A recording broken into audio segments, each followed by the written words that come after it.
Today we're going to be solving LeetCode problem 121, the best time to buy and sell a stock. This is a very interesting problem.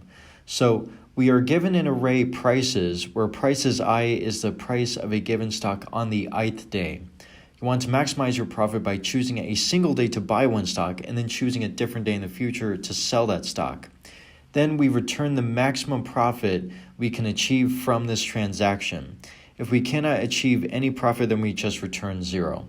So for our first example, we output 5 because we buy on day number 2 where the price is 1, and then we sell on day 5 where the price is 6, so our profit is 5. But for our second example, our output would be 0 because, as you can see from the array, in the future there is no higher price than 7, 6, 4, 3, or 1 going from those prices.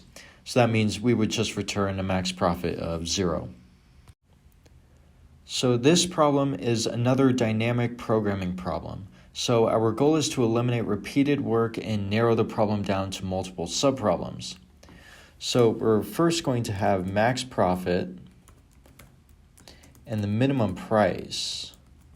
And the max profit is just going to equal 0 for now, and the minimum price is going to be the float of infinity. So for price and prices, our minimum price is going to equal the minimum of the minimum price and our current price. Then our profit, we're going to calculate our profit as price minus the minimum price. So our max profit will just equal the maximum of the max profit we've already calculated and our profit, our current profit that we have right now. So then after that, we're just going to return the max profit after the loop ends. So as you can see, this is a pretty decent solution, and our time complexity is O of n, and our space complexity is O of 1. If you found this video informative, please like and subscribe to the Quant Bear.